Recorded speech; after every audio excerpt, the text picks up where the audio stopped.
नमस्कार।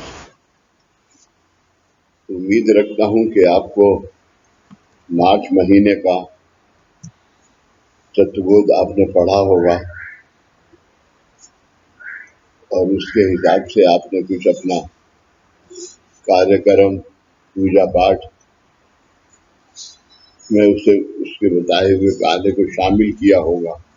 अभी उसी के बारे में मैं अभी इसको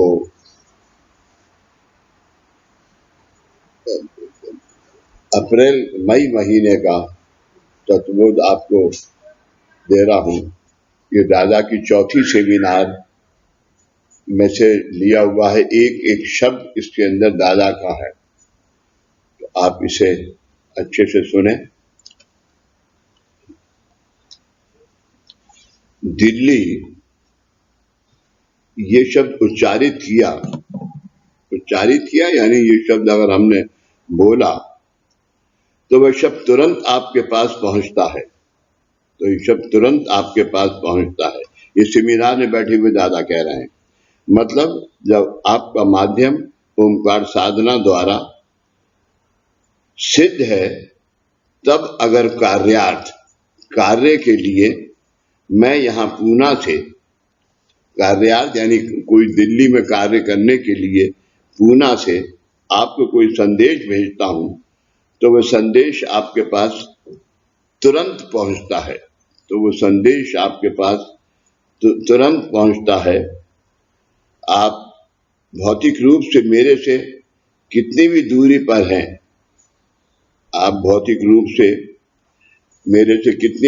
पर हैं, संदेश पहुंचने में विलंब नहीं होता। इसे क्या कहते हैं? प्रेरणा। यही प्रेरणा है और यही कामकाज है। इस तरह वाइब्रेशन की थ्योरी के अनुसार जब आप कार्य करने के लायक तैयार हो जाते हैं, तब आप सदैव, यानी जब आप साधक हो जाते हैं, सेवक, सिद्ध, साध एंड साधक, यानी ये तीनों। साधक ऐसी अवस्था है कि जिसके माध्यम से आप दूसरों को बाबा का आशीर्वाद दे सकते हैं। ये आशीर्वाद कहाँ से होता है? कंठ स्थान से। इसमें स्थूल देह का काम नहीं है, आत्मा का काम है। आरती है आत्मस्वरूपी दत्ता, उसी के मुतालिक है ये।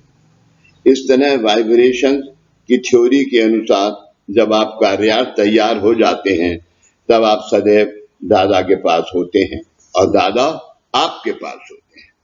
कार्यार्थ यानी कामकाज, वाइब्रेशन। आप आसन पे बैठे हुए हैं, दादा के सामने भक्त बैठा हुआ है और पीछे विभूति आपकी वाइब्रेशन आपको मिल रही है। अभी मैंने आपको अन्न के बारे में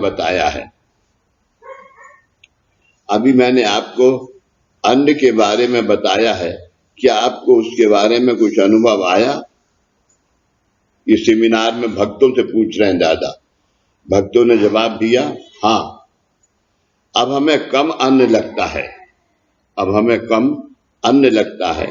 वंदी दादाजी ने समझाया, ओमकार साधना से, गौर से सुनिए, वंदनी दादाजी ने समझाया, ओमकार साधना से वातावरण की शुद्धता होने के बाद अन्न का उत्पादन बढ़ेगा और फिर राष्ट्र का निर्यात बढ़ेगा, जिससे हमें विदेशी मुद्रा प्राप्त होगी। देखिए, कोई भी राष्ट्र एकदम संपन्न नहीं होता। राष्ट्र के लिए प्रत्येक व्यक्ति को कुछ ना कुछ प्रयत्न करने ही पड़ते हैं। अगर हमारे पास कपड़ा, अनाज और कुछ हमारी आवश्यकताओं से अधिक होगा, तो ही हम विश्व बाजार में विश्व बाजार में अपनी भूमिका रख पाएंगे। आज हमारे पास देने के लिए कुछ भी नहीं है। एक भक्त ने कहा, हमें अनाज का उत्पादन बढ़ाना चाहिए। बन्नी दादाजी ने कहा, या हमारे सेमिनार में किसान भी आए हैं, क्या आप जिस अपेक्षा से 10 एकड़ जमीन बोते हैं उस अपेक्षा के अनुसार आपको फसल प्राप्त होती है क्या? नहीं, आपको बहुत ही कम फसल प्राप्त होती है। फिर बाकी की फसल कहाँ जाती है? उसे कीड़ा लगने से वह नष्ट होती है। फसल को लगने वाला कीड़ा कैसे निर्माण होता है? विष की उत्पत्ति में स्वेदज और अंडज ये 2 प्रकार हैं। क्या वह आपको मालूम है?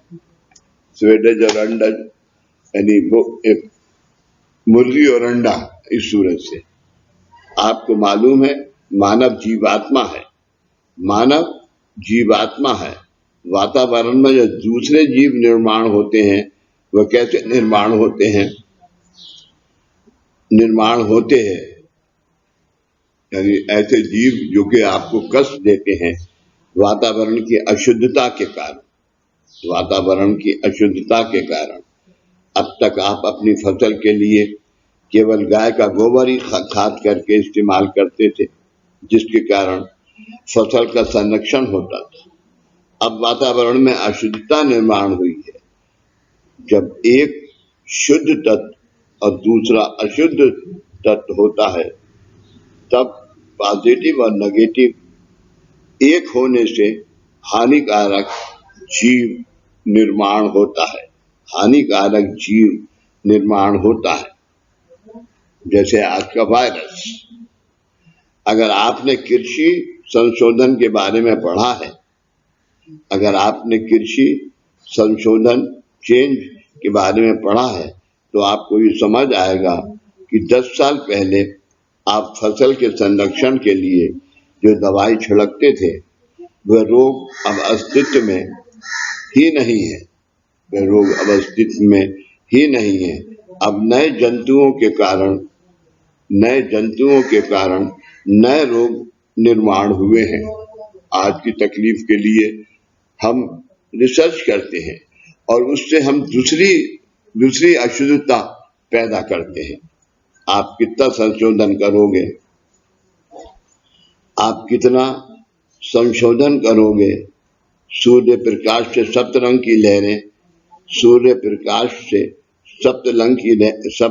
की लहरें वातावरण में आते समय दूषित होती हैं। ऐसी दूषित लहरें धारण होने से नए जंतु, कीड़े मकोड़े निर्माण होते हैं और वे फसल को नष्ट करते हैं। उनके संबोधित संशोधन होता है, उनके संबंधित यानी फिर उनके अनुसार उसमें चेंज होती है। तब तक सूर्य प्रकाश के सप्त रंगों में से दूसरा कोई रंग किसी और रंग के लिए मारक होकर एक नया जंतु निर्माण होता है। ये आपने समझ लिया। यानी सूर्य के प्रकाश में जो सप्त रंग है उससे दूसरा रंग निर्माण होता है जो आपने रिसर्च करके बनाया है, उससे दूसरा, और फिर उससे दूसरा कार्य का नुकसान होता है। ऐसा ये अंत तक चलता रहेगा जब तक वातावरण में अशुद्धता है, खाली जगह है। जब तक वातावरण में अशुद्धता है, खाली जगह है, तब तक आप संशोधन करते ही रहोगे और नए मारक जंतु निर्माण होते ही रहेंगे। पिछले साल आपने खेती में अनाज बोया है और 10 साल पहले भी बोया है। अब इन 10 सालों में आपको क्या प्रगति दिखाई दे रही है? अब आपको मेहनत ज्यादा है और उत्पादन कम है। नीचे की तीनों आकृतियां, ये 3 दादाजी ने मिसालें दी हैं। आकृतियां ठीक तरीके से देखिए और वे आपको क्या बताती हैं इसका अध्ययन करके मुझे बताइए, अगर मैं इसे करूँगा। ये देखिए, ये 3 आकृतियां हैं, मंदिर, मस्जिद and church.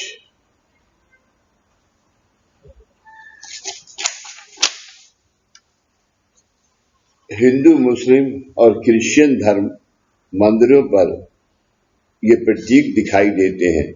Hindu, Muslim, Christian धर्म मंदिरों पर ये प्रतीक दिखाई देते हैं। ये प्रतीक हमारे पूर्वजों के कर्तव्यों की साक्ष गवाही है, कर्तव्यों की साक्ष गवाही है। आज मानवों के लिए कठिन परिस्थिति है, आज मानवों के लिए कठिन परिस्थिति है।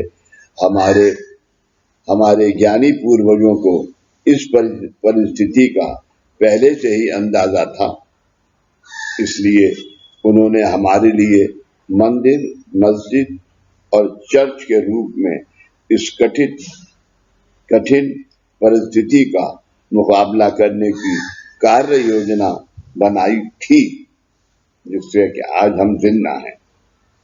आज सुबह जब हाल में गुरु भगनियां ओमकार कर रही थी, ये बॉम्बे का जिक्र है, बॉम्बे की सेमिनार है ये। जब 2 ग्रुप में सेमिनार हुआ करती थी, एक पहले जेंट्स का ग्रुप होता था, फिर लेडीज का होता था, और जेंट्स जो थे करके साधना, लेडीज के ग्रुप को की साधना सुनने के लिए बाहर बैठते थे और नाभि के नीचे बाएं हाथ के ऊपर अपना सीधा हाथ रख के जो वाइब्रेशंस होती थी उसको धारण करते थे। आपको ये पहले ही बताया है कि अब आपका देहिक माध्यम कैसा है। अब आपके देहिक माध्यम द्वारा ट्रांसमिशन और रिसेप्शन, देहिक माध्यम द्वारा ट्रांसमिशन और रिसेप्शन, ये दोनों क्रियाएं होती हैं। उस समय आप गुरु बंधुओं की साधना हो गई थी, मतलब आपका रिसेप्शन हो चुका था, मतलब आपका रिसेप्शन हो चुका था। जब हाल में गुरु भगनियां ओमकार कर रही थी, तब आप रिसेप्शन क्रिया द्वारा उन ओमकार लहरों को धारण करके ट्रांसमिशन क्रिया द्वारा उन्हें वातावरण में प्रवाहित कर रहे थे, वातावरण में प्रवाहित कर रहे थे। क्या आपको इसका अनुभव हुआ? उस समय आपने थोड़े परिमाण में वातावरण को शुद्ध करने का कार्य किया है। उस समय आपने थोड़े परिमाण में वातावरण को शुद्ध करने का कार्य किया है। कैसे? मंदिर आज ये सेंटर है, तो इसे सेंटर क्यों कहते हैं? गुरु 3 तत्व है और देवी देवता 1 तत्व है। तो गुरु जब तीनों तत्व को अपने अंदर धारण कर लेते हैं, तो वहां की जो वाइब्रेशंस हैं वो दूर दूर तक पहुंचती हैं। मंदिर में देवता को अधिष्ठित किया जाता है, उन देवताओं के सामने मंदिर परिसर में बैठकर वैदिक सूक्तों का मंत्र पठन होता है। वैदिक सूत्रों का, जो कि पुराने जमाने में जैसे कि अगर हम कहें कि गायत्री मंत्र, तो हम क्यों पढ़ते थे गायत्री मंत्र?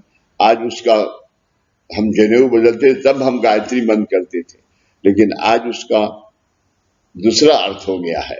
आज हम जब जनेऊ बदलते हैं तो हम उस जनेऊ बदलते पे हम 21 दफा ओम श्री साईनाथाय नमः बोलते हैं, क्योंकि वो तीनों तत्व हैं।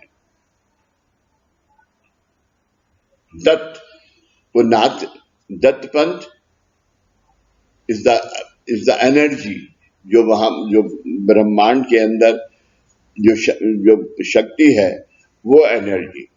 नाथ पंथ, नाथ उसको एक्वायर करते हैं दत्त से, एंड सूफी उसको आप तक पहुंचाते हैं, साकार करते हैं। ऐसा इन तीन ऊपर के वो है, और वो आगे अभी उसका क्लेरिफिकेशन है। मंत्र पठन होता है यानी मंत्रों का उच्चार करके ध्वनि निर्माण की जाती है, और वह ध्वनि मंदिर के गर्भगृह से शिखर द्वारा बाहर वातावरण में जहाँ दुख है, अशांतता है, वहां प्रवाहित की जाती है। इस तरह पूर्व काल में मंदिर बनाने की योजना होती थी। इसलिए यदि मंदिर का सभागृह गोलाकार नहीं है, मंदिर का सभागृह गोलाकार नहीं है, तो भी मंदिर का गर्भगृह हमेशा गोलाकार होता है। मंदिर में सामूहिक रीति से सूक्त मंत्र आदि का पठन होता है। वैदिक मंदिरों में उदात, अनुदात, अनुस्वरित ऐसी संता होती है, उच्चार मध्य लय। इस तरह संता पद्धति से उच्चार के बिना वे मंत्र सिद्ध नहीं हो सकते। संता पद्धति से मंत्र पठन करने से मंदिर का गर्भगृह मंत्रोच्चार के ध्वनि लहरों से भर जाता है, और फिर वहां से वे लहरें गोलाकार ऊपर जाती हैं। मंदिर के शिखर में छिद्र रखा जाता है, छेद होता है, उसमें से वे लहरें बाहर वातावरण में जाती हैं। मंत्रोच्चार के ध्वनि लहरों की ईश्वर को खुद के लिए आवश्यकता नहीं होती। इन लहरों द्वारा ईश्वर लोगों का कल्याण करते हैं। ईश्वर लोगों का कल्याण करते हैं। ये ध्वनि लहरें गोलाकार यानी ध्वनि लहरी ध्वनि प्रकाश, ये अवस्था है। ऊपर जाकर मंदिरों के शिखर के छिद्र द्वारा बाहर जाकर संपूर्ण वातावरण को शुद्ध करने के लिए मीलों दूर तक जाती है। ये पद्धति उस समय हिंदू धर्म में थी। चांद तारा मस्जिद पूर्व काल में मुस्लिम धर्म में लोक कल्याण का कार्य इस प्रकार होता था। सूर्य बलवान है, हम खुली आंखों से ज्यादा समय तक सूर्य को नहीं देख सकते हैं। सूर्य के सामर्थ्य की कल्पना तथा उपासना भी नहीं कर सकते। सूरज के प्रकाश से चंद्रमा प्रकाशित होता है, सूरज के प्रकाश से चंद्रमा प्रकाशित होता है। चंद्रमा सूरज के प्रकाश लेकर वह प्रकाश वातावरण में रिफ्लेक्ट करता है। इसलिए मुस्लिम लोग अपनी साधना चंद्रमा की ओर भेजते हैं, और उस प्रकाश के माध्यम द्वारा वह साधना वातावरण में प्रवाहित की जाती है। मतलब देखिए, पूर्व काल में प्रत्येक धर्म प्रवर्तक की दृष्टि कितनी विशाल होती थी, जो कि आज वो नहीं है। आज हिंदू मुस्लिम का सवाल सबसे आगे है। किरात, आप चर्च पर हमेशा किरात देखते हैं। आप कहते हैं कि किरात पर जिससे किराइस को मारा था, इसलिए किरास ये क्रिश्चियन धर्म का प्रतीक है। इसका स्पष्टीकरण इस प्रकार है, इसका एक्सप्लेनेशन इस प्रकार है। आज आपको टीवी के लिए एंटीना आवश्यक है, उसका आकार किरास जैसा होता है, जरूरी है, उसका आकार किरास जैसा होता है। क्रिश्चियन लोग अपने धर्म के अनुसार चर्च में प्रार्थना करते थे। उस प्रार्थना के स्पंदन लोक कल्याण के लिए बाहर के वातावरण में चारों दिशाओं में जाएं, इसलिए चर्च में किरास की योजना है। इस तरह से पूर्व काल में प्रत्येक धर्म के धर्म प्रवर्तकों ने जगत कल्याण की योजना अनेक शतकों पहले ही कर रखी है, और वे किसी के बिना जाने कार्यान्वित हो रही थी।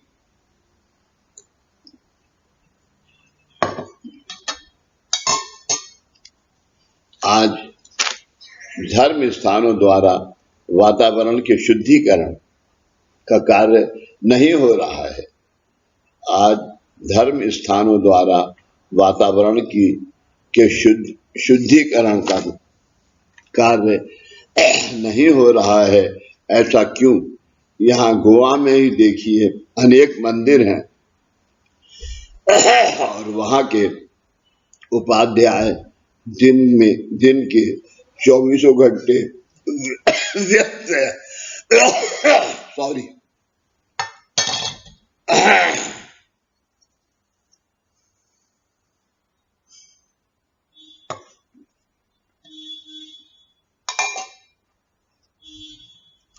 व्यस्त हैं।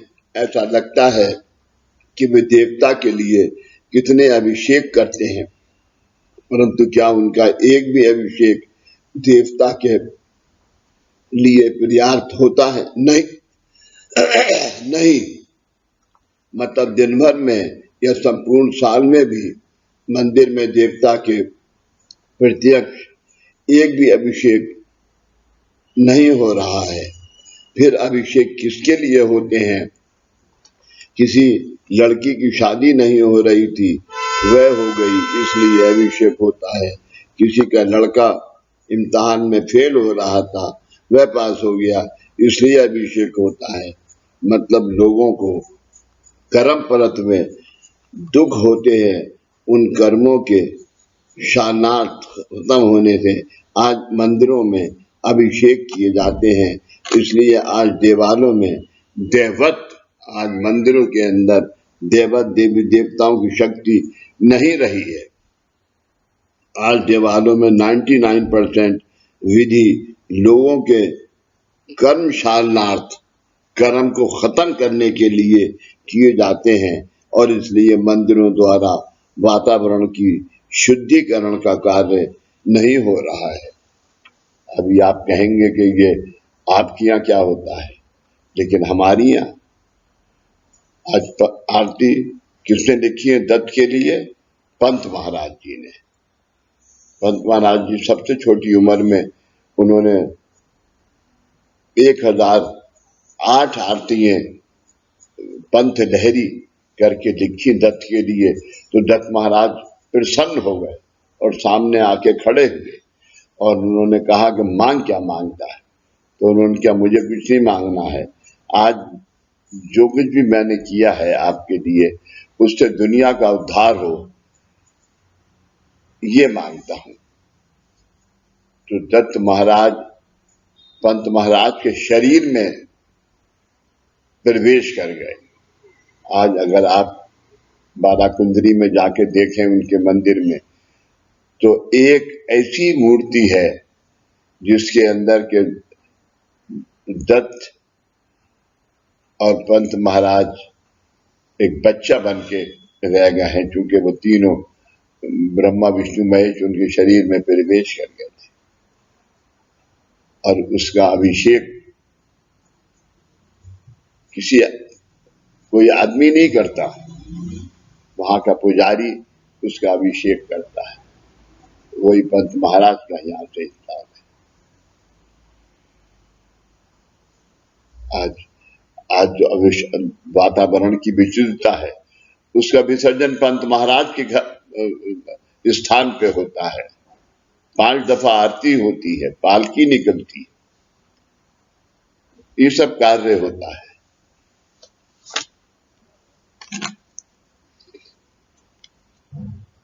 आज मंदिरों के अभिषेक किए जाते हैं, इसलिए आज देवालयों में देवत नहीं रहा है। आज देवालयों में 99% विधि लोगों के कर्मशाल के लिए किए जाते हैं, इसलिए मंदिरों द्वारा वातावरण के शुद्धिकरण का कार्य नहीं हो रहा है। तो मैं उस वक्त ये बता रहा था, शुद्धिकरण का कार्य नहीं हो रहा है। हमारी अंतर यह है कि पहले साधना होती है, साधना के अंदर आपका पूरा वातावरण ओमकार से भर जाता है। उसके बाद पंत महाराज की 7 आरतियां होती हैं, और वो आरतियां क्या हैं? शब्द ब्रह्म है,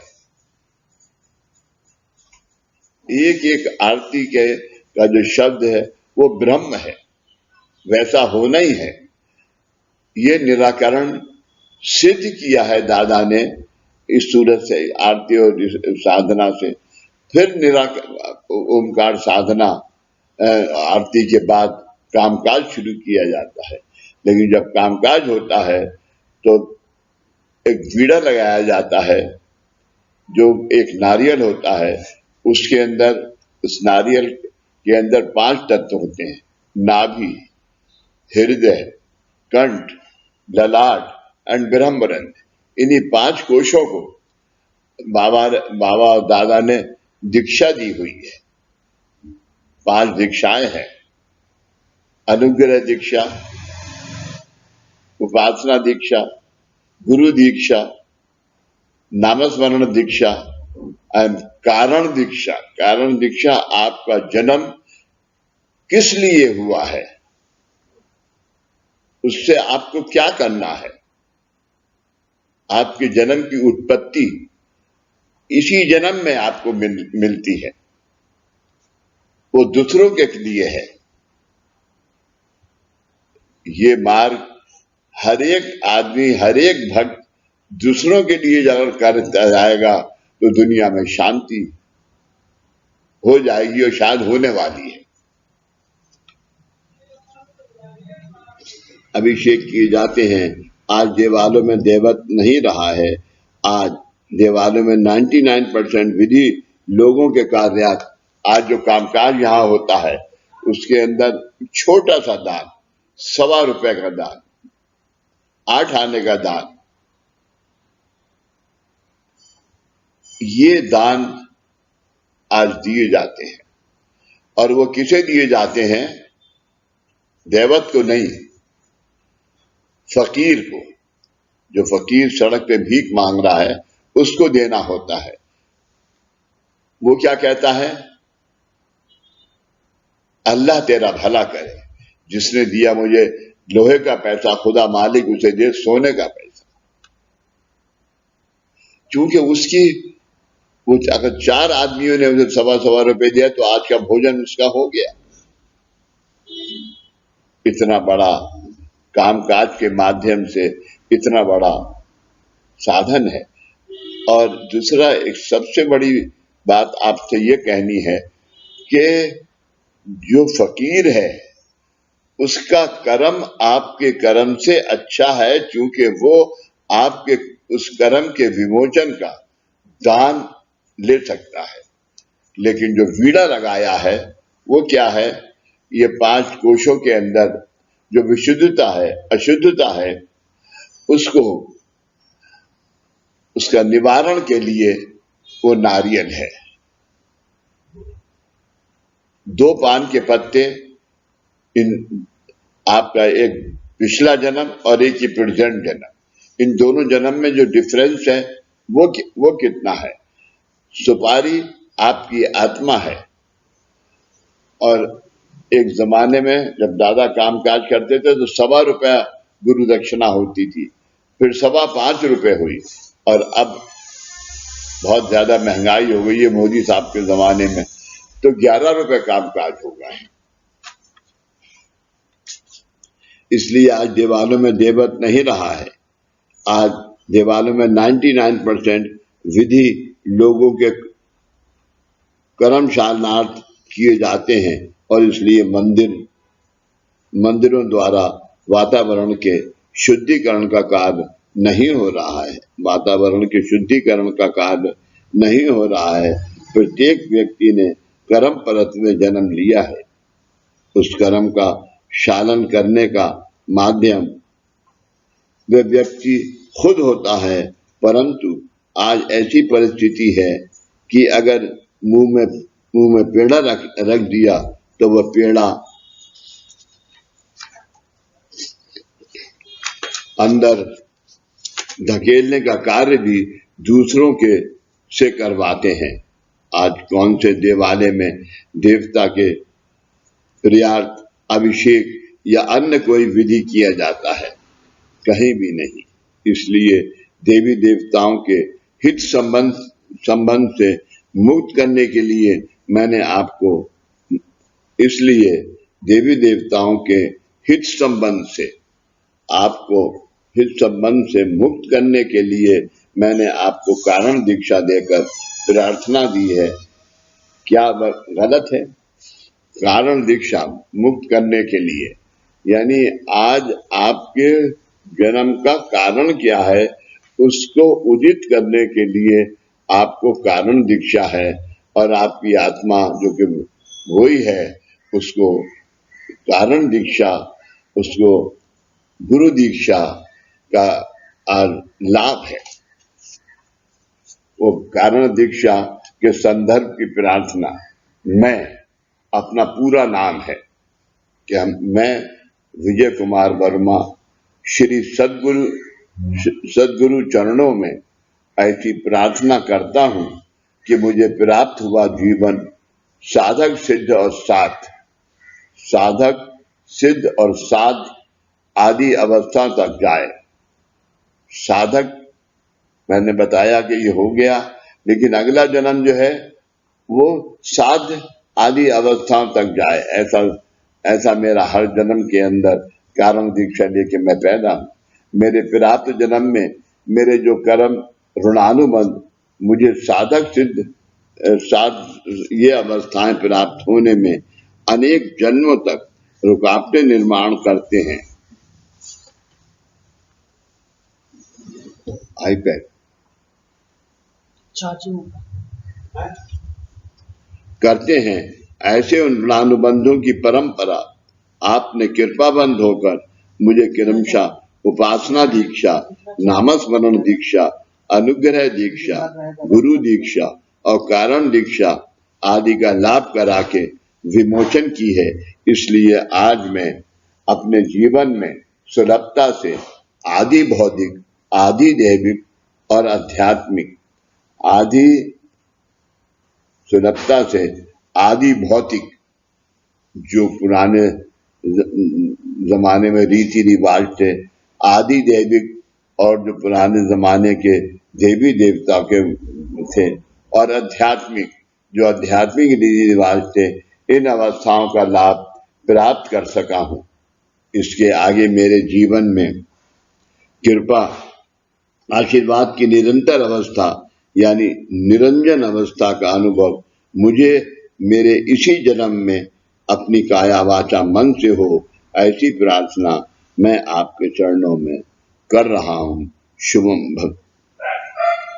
देवालयों में हो रहे अभिषेकों के बारे में मैंने आपको बताया है। उसका प्रत्यक्ष अनुभव अगर आपको लेना है तो आप गोवा के कामाक्षी मंदिर में जाकर देखिए, वहां हो रहा अभिषेक विधि क्या कामाक्षी देवी के लिए हो रहा है? नहीं। और इसलिए देवी पर मलिनता आती है, और इसलिए देवी पर मलिनता आती है। आप पूछते हैं कि देवता पर मलिनता कैसे आती है? इसका जवाब इस प्रकार है। आपके घर में आईना है, उस आईने में आप अपना मुख हर रोज देखते रहते हैं, आईना आपको नहीं देखता। देखते रहते हैं मगर आईना आपको नहीं देखता, देवी देवता आपको नहीं देख रहे हैं, क्योंकि वहां मलिनता है। आप हर रोज केवल इतना करने से भी उस आईने पर मलिनता आती है और आपको वह आईना पोंछना पड़ता है। इस तरह मंदिर में हो रहे विधि देवता के प्रत्यर्थ ना हो, उनके लिए ना होने के कारण देवता पर मलिनता आती है। देवी देवता मलिन नहीं होते, परंतु उन विधियों के कारण उनमें दैवत कम हो जाता है। उन विधियों के कारण उनमें दैवत कम हो जाता है। प्राचीन काल में मंदिरों में मानवीय जीवन के उद्धार के लिए देव इस माध्यम का लाभ सत्कार्यार्थ और कारणार्थ होता था। सत्कार्यार्थ सच्चे यानी जो सच्चा कार्य है, जो उनके भलाई के लिए देवी देवताओं की शक्ति के साथ, और सत कारणार्थ और सच्चे कारण के लिए होता था। आज इन मंदिरों में मंदिर के अधिकारी व्यक्ति तथा पूजा करने वाले पंडित आपके कर्म बंधनों के विमोचनार्थ विधि करते हैं। मंदिर में एकादशी, अभिषेक, अन्न संतपरण तथा ब्राह्मण सुवासिनी भोजन हो रहे हैं। ऐसे इन औपचारों से पूर्ण कर्म कैसे होगा? पूर्ण कर्म निष्काम निस्वार्थ होना आवश्यक होता है। पूर्ण कर्म निष्काम निस्वार्थ होना आवश्यक होता है। आप देखिए, दादाजी के हर प्रार्थना में है जिसमें उन्होंने लिखा है कि अब मेरे हाथों से जो भी कार्य हो वो निरपेक्ष निस्वार्थ बुद्धि से, बगैर किसी अहंकार के पूरा हो और दुनिया को और आने वाले हर भक्त को आपकी कृपा का लाभ हो। ऐसा इसमें फर्क है। मुक्त किया है या करेंगे, देवी देवता है।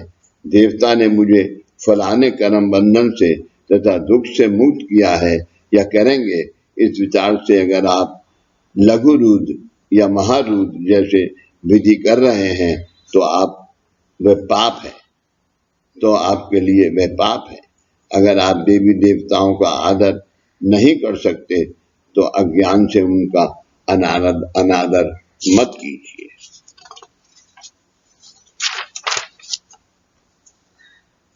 आपने खुद के अपने कर्मों से अपनी मुक्तता करनी है। आपने खुद ने ही अपने कर्मों से अपनी मुक्तता करनी है। आज आपका कर्म आप पर अनेक प्रकारों से आघात करता है, ऐसा क्यों? इसके लिए आपको बताया है कि आपके रज और तम गुणों की वृद्धि होने के कारण आप में बल नहीं है, गुस्सा है आप में, आपके अंदर पैसे का अहंकार है, आपके अंदर अपनी खूबसूरती का अहंकार है। ऐसे अहंकार की वजह से आज आपके अंदर कोई शक्ति नहीं है। आप केवल काया वाचा मन का बलहीन निर्जीव पुतला है। इसलिए आपका कर्म आप पर आघात करता है और ऐसे समय खुद का रक्षण करने के लिए आपके पास तारक के तौर पर कुछ भी नहीं है। मंदिर का शिखर केवल यहाँ पर मंदिर है, मंदिर का शिखर केवल यहाँ पर मंदिर है। ये दूर से दिखाई देने के लिए बाकी रहा है, ये दूर से दिखाई देने के लिए बाकी रहा है। पिछले 40 सालों में मैं इस गुरु मार्ग में हूँ। दादा कह रहे हैं मैं इस गुरु मार्ग में हूँ। आज तक मैंने आपको कोई भी घटना अतिशयोक्ति पूर्ण नहीं बताई है। अतिशयोक्ति पूर्ण यानी आप ये करोगे तो आपको ये फल मिलेगा, नहीं। आपके कर्म की गति कितनी भारी है, आपके कर्म की पोटली कितनी भारी है। इसको आप 1 साल में या 2 साल के अंदर विसर्जन कर सकोगे। अगले जन्म आपको अच्छा हो, ये पूजा उस कार्य के लिए है। तब या अगर इस पूजा कर सके तब आपको कारण जन्म मिलेगा। कारण जन्म यानी फिर आप दूसरों के लिए देवी देवताओं के आशीर्वाद दूसरों को देने के लिए आपको जन्म मिल सकता है। इस गुरु मार्ग में मुझे जो अनुभव आए हैं, जो प्रतीति हुई है, वह मैंने आपको केवल 12 आने ही बताई है, परंतु आप वह औरों को 1.25 रुपया करके बताते हैं। मैंने तो दादा कहते हैं 12 आने बता, लेकिन आप उसको 1.25 रुपया और बढ़ा चढ़ा के बताते हैं। मेरा प्राप्त जन्म इस गुरु मार्ग में व्यतीत हुआ है, इसकी मुझे जो अनुभूति हुई है वह मैं आपको 75% ही बताता हूँ। और जो मुझे बाबा ने और विभूतियों ने जो मुझे अनुभूति दी है, जो मुझे दिया है, उसका मैं आपको 25% नहीं बताता, 75% बताता हूँ। और वो 75% भी आज दुनिया और समाज नहीं समझ पाती, क्योंकि समाज को मंदिर का पुजारी, देवी देवता, इनका साक्ष्य चाहिए। आप इस अनुभूति का आरंभ, अंत, इसके बारे में कुछ भी नहीं जानते और वे अनुभूति आप औरों को ₹1.25 बताते हैं। अगर गुरु के पास 12 आने ही अनुभूति है, तो शिष्य के पास ₹1.25 अनुभूति कहाँ से आएगी? उदाहरण के तौर पर देखिए, शिष्य लोग कहते हैं, रात को बाबा ने आकर मुझे बीड़ी दी। अरे भाई, देना है तो बाबा संजीवनी देते, बीड़ी क्यों देंगे? वह तो देने के बाद खत्म हो जाती है। जिस चीज का नाश होता है, ऐसी चीज भगवान देते ही नहीं है। अभी मुलाकात होकर 24 घंटे भी नहीं हुए और कुछ भक्तों ने मुझे पूछा, ओमकार साधना की ये फलानी अनुभूति हमें कब होगी? इस संबंध में मैं आपको एक बात बताता हूँ। 30 साल पहले इस गुरु मार्ग की प्रारंभिक अवस्था में मुझे जो अवस्था प्राप्त हुई थी, उस अवस्था में मैं 28 दिन था। मेरे छोटे भाई और मेरी पत्नी ने वह अवस्था देखी है। बहुत इंपॉर्टेंट है, सुनिए। ये अवस्था देखी है। मुझे क्या हुआ है, ये शास्त्र उन्हें मालूम नहीं था। 28 दिन तक मैं हार्ड मांस, हड्डी और मांस का लोथड़ा ऐसी अवस्था में था। मेरे मुंह से हरे और लाल रंग की लार की धाराएं बह रही थी। उस अवस्था में मैं 28 दिनों तक था और उसका बोध यानी उसका ज्ञान मुझे आज यानी उस अवस्था के 30 साल बाद सुबह भोर के समय 3 बजे हुआ। उस समय जब मैं अवस्था हुई थी, तब मैंने सोचा कि ठीक है, ये अवस्था क्या होती है, इसका अनुभव ईश्वर ने मुझे दिया है। परंतु उस समय मैंने तुरंत ईश्वर से नहीं पूछा कि ये क्या है। उस अवस्था के बारे में मुझे आज भोर के 3 बजे जवाब मिला। मतलब जिस अवस्था का प्रत्यक्ष अनुभव मुझे हुआ था, उसका श्री गुरु ने उचित जवाब प्राप्त देने में 30 साल लगे। और आपको कल मैंने ओमकार साधना की संथा सिखाई और आज आप तुरंत पूछते हैं कि हमें इस साधना का अनुभव कब होगा। आपने ये सवाल पूछा है, इसलिए मुझे गुस्सा नहीं आया है, लेकिन मेरे बच्चों, जरा सब्री रखो। उस समय मेरी वह अवस्था क्या थी, ये विषय बहुत गहन है। उसका प्रत्यक्ष अगले सेमिनार में दिखाना पड़ेगा। मैंने इसके बारे में सामान्य तौर पर आपको बताया था कि जब 5वीं अवस्था में ओमकार साधना होती है, तब नीचे के सारे स्थान क्रमशः ऊपर ब्रह्मरंध्र की ओर ढकेले जाते हैं। इसलिए यानी नीचे के सारे, जब आप यहाँ से कंठ, ललाट एंड ब्रह्मरंध्र, यहाँ से जब साधना होती है, तो आखिर में आके सिर्फ यही दो तीन काम करते हैं, ये दोनों नहीं करते।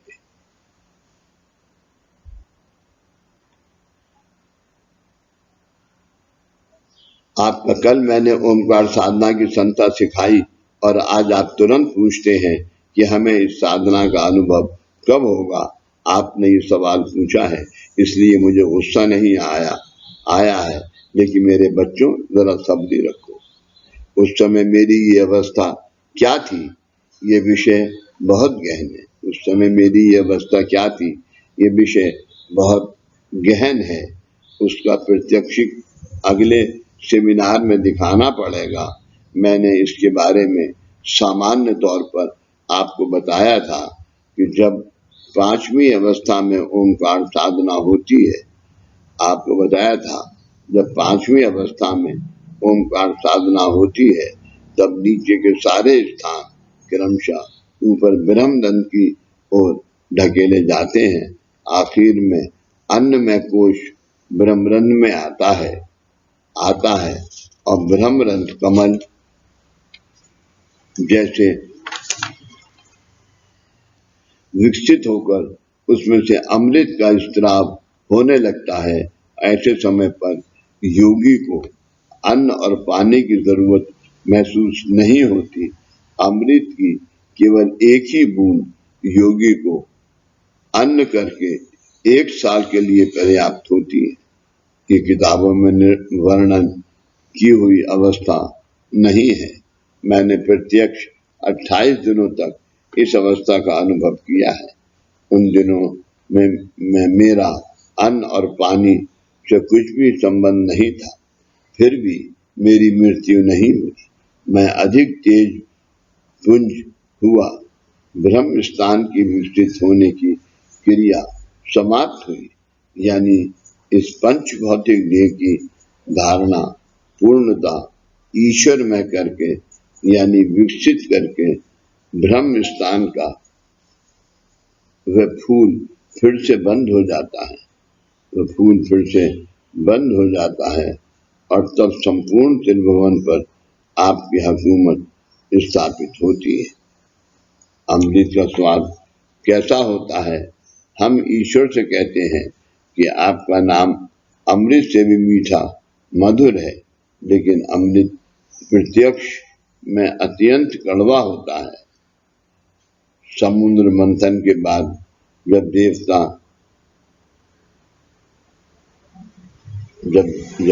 देवता वहां से अमृत का कलश लेकर जा रहे थे, तब अमृत की एक ही बूंद ने नीम के पेड़ पर गिरी और नीम के पत्ते कड़वे हुए। मतलब अमृत मधुर नहीं पड़ता, कड़वा होता है। ये उसकी साक्ष्य है। ऐसा वह रस मेरे मुंह से पतीले भर भर के बह रहा था और उसमें सप्त रंग थे। ये बात मेरी पत्नी और मेरे छोटे भाई से पूछिए। वे सारे समय उस समय बहुत डर गए थे, क्योंकि वह अवस्था क्या है ये वे समझ नहीं पा रहे थे। आज मैं गुरु करके आपको उस अवस्था के बारे में बता सकता हूँ और आपको बता सकता हूँ। आज मैं गुरु करके आपको उस अवस्था के बारे में बता सकता हूँ और आपको उस अवस्था तक ले जा सकता हूँ। उस समय मेरे लिए गुरु ये माध्यम नहीं था। उस समय मेरे लिए केवल मैं ही था। उस समय मेरे जो अवस्था हुई थी उसका जवाब मुझे कब मिला तो 30 साल के बाद। और वे 30 साल के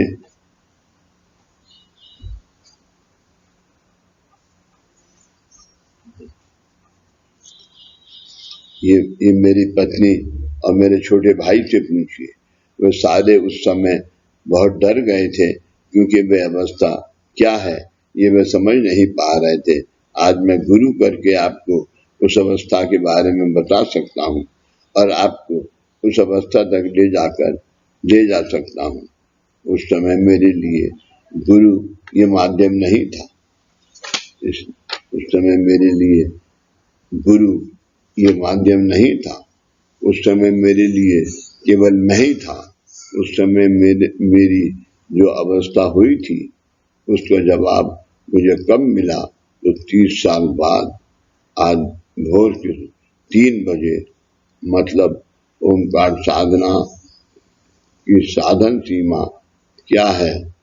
वह साधन सीमा क्या है?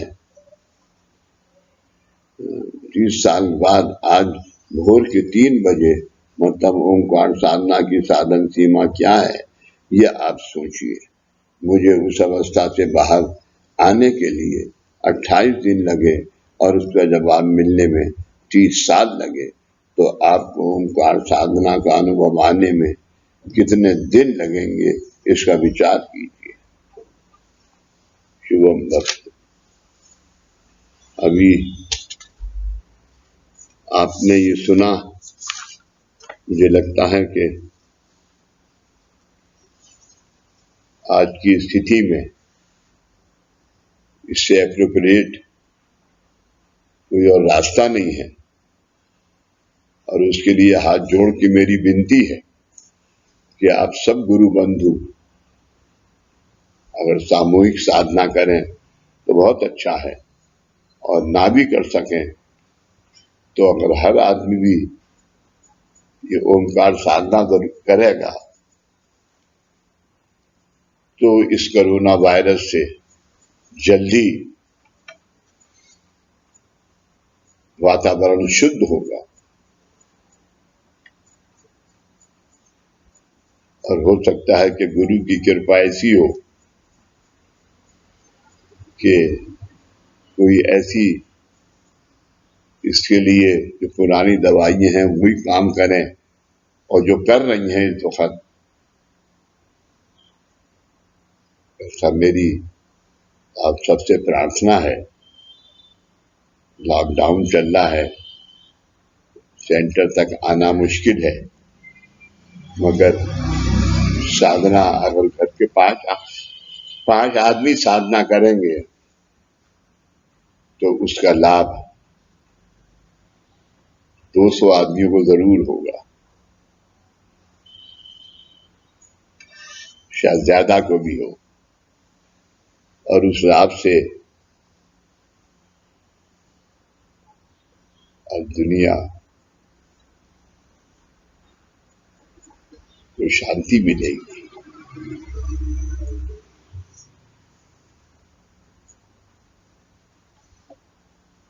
ये सब कार्य जागृत कार्य है, आप भी जरूर इसके अंदर सम्मिलित हुई है। तीन रास्ते हैं, ओंकार साधना, आरती साधना एंड मुलाकात साधना। मैंने 2 के बारे में बताया, और ये तीसरी साधना है मुलाकात साधना। आज जो दादा ग्रंथ छोड़ गए हैं वो उसका कुछ भाग उन्हीं के शब्दों में आपके सामने रखा है। इसको कोई भी आदमी आज ज़बानी बताना चाहे तो नामुमकिन है, ये बात नामुमकिन है। इसलिए आप जरूर, सबके घर में प्रतिमाएं हैं, वो शक्तिपीठ का प्रतीक है। प्रतिमाओं का मतलब है शक्तिपीठ, जो आज ब्रह्मांड में है उसका प्रतीक आज गोवा के अंदर दादा ने स्थापित किया, जिसके अंदर दादा को 36 साल लगे स्थापित करने में, और कितने दुख उठाने पड़े इसका तो अंदाजा कोई लगा ही नहीं सकता। कुछ अवस्थाएं मैंने जरूर देखी हैं, क्योंकि मैं तो बहुत दूर रहता था, लेकिन जो अवस्थाएं मैंने देखी हैं, भगवान वो कष्ट किसी को ना दे।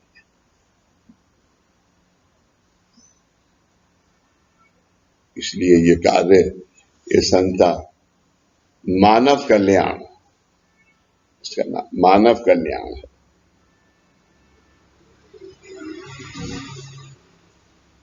आज सब दत्त और नाथ और सूफी आज सब दुनिया की शांति के लिए लगे हुए हैं।